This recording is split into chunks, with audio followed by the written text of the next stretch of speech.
It's your favorite Empress. Welcome and welcome back to another video.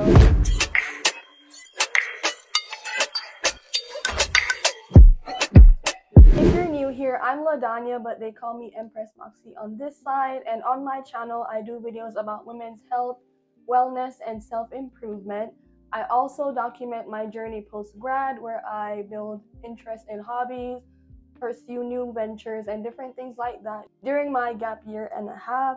So if you're interested in any of those forms of content, be sure to browse the channel and stick around, okay? In today's video, I'm going to be covering hygiene tips that changed my life. To give a little bit of a background about my personal journey with my self-care and hygiene. Growing up in Jamaica, I was raised around my grandmother, who was a community health aide, meaning a nurse. I would witness my grandmother being around young girls and women and teaching them about sexual education, their health, and how to take care of their bodies, as well as how to take care of their babies as new mothers. So I had that experience very early. I also got to witness her share her knowledge about natural medicine and herbalism, which was a huge interest that she had during her time as a farmer, because she also farmed alongside being a nurse. So that's where my interest stemmed from at an early age.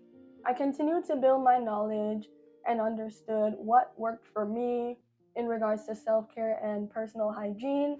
So that is why I'm here to share with you today. Number one, and this is number one for a reason, it may sound boring and uninteresting for us, but having a morning routine or a routine period is going to be essential to improving your hygiene or self-care or wellness or whatever it may be.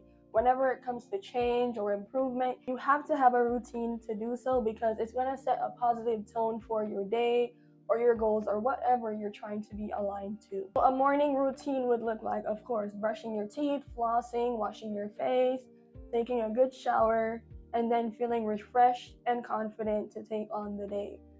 And it should be consistent, not only for your comfort, but also for your health.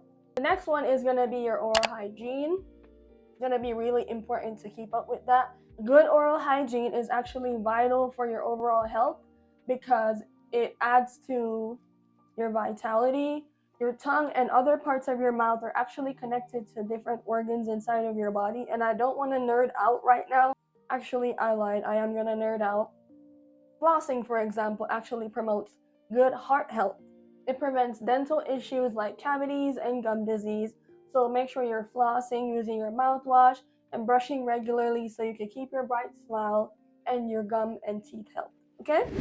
Something I wanted to share for oral health specifically, oil pulling. Remember when I was talking about how certain parts of your mouth and your tongue are connected to other organs in your body, like your heart? Oil pulling is a method that you can use for your oral hygiene to help detox. So try oil pulling. I have videos on oil pulling on all my social medias. The steps for oil pulling: raw virgin coconut oil in the solid or liquid form, and gargling it for 15 to 20 minutes, and then spitting it out, brushing your teeth. And what that does is detoxes your mouth and your arteries. It also promotes white teeth and cleaner gums.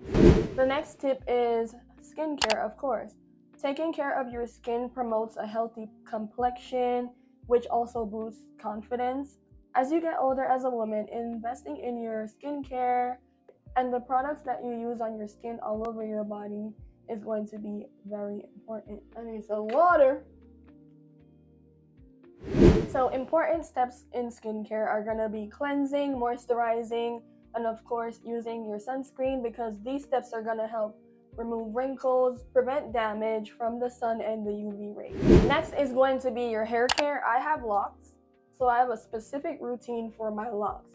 You should get to know your hair type as you get older, especially as Black and brown women, because it could make the difference between damaging your hair or having healthy hair. Healthy hair contributes to a polished appearance and it boosts your self-confidence, so who wouldn't want that? As a woman with locks, the most important thing for my locks is making sure that they are always hydrated. So I always spritz my water. I always spritz my locks with water every morning, especially during the summer and winter seasons, because they do get dry in different ways. In the summer, it's literally like the heat makes the water evaporate, whereas in the winter, it's drying my hair and making it more brittle, which is dangerous because then my locks could be prone to breakage. Here, usually in the winter, parts of my locks can fall off if I don't maintain a healthy routine. So for your hair, experiment and get to know what shampoos work for you, what conditioners work for you, what brushes and combs and gels, oils, different things like that, and then maintain that into your regimen so that you can grow healthy, beautiful hair. Next is nail and hand care. As a woman, our hands actually tell our age. Also, our necks tell our age. So it's really important to keep them hydrated and moisturized. You don't have to be doing acrylics and things like that. A good manicure and trim nails is just fine.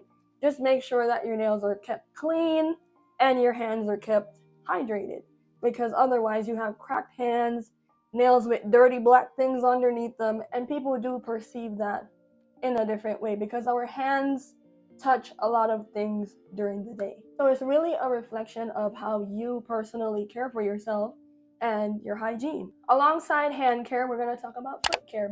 Taking care of your feet supports mobility and prevents foot related issues.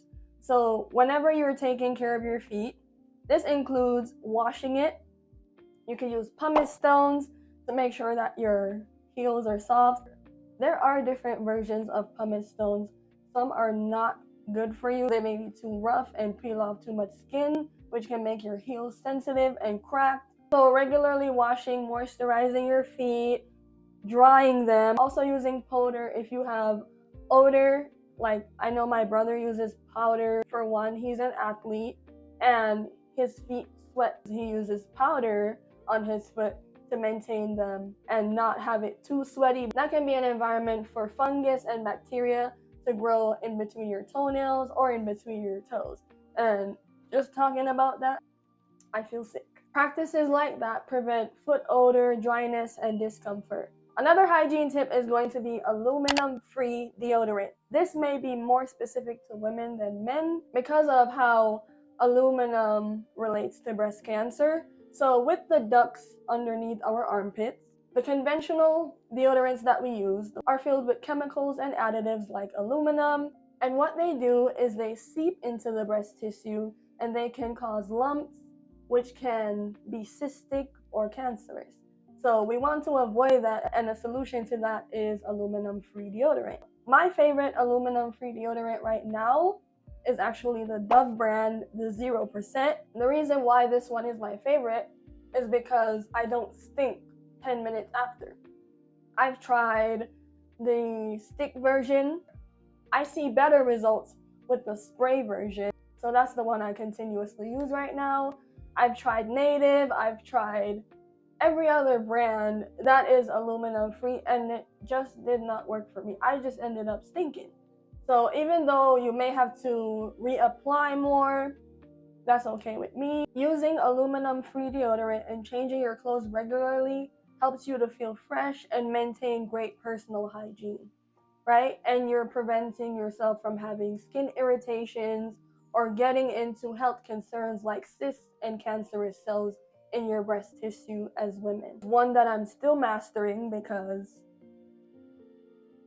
I never know what to wear. But wardrobe organization is a pretty to the point reason why this is helpful to our hygiene and overall wellness, because organization helps with clarity. This reduces stress and simplifies the process of getting ready.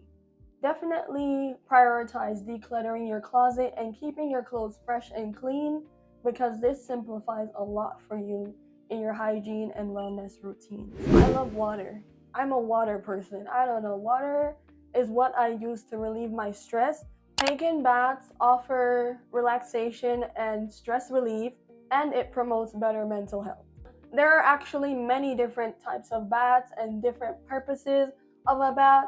The two main reasons I take baths as a woman: one, just to de-stress, like I said. So what I will do in my de-stressing baths is I include essential oils like lavender, I use tea tree oil, And I also have other additives that might help me go to sleep better that evening. Reason number 2 for taking a bath would be for detoxing.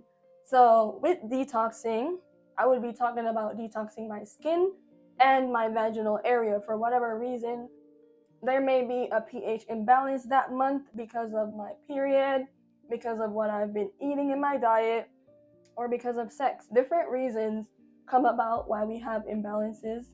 So a bath for detoxing would have ingredients like baking soda and apple cider vinegar.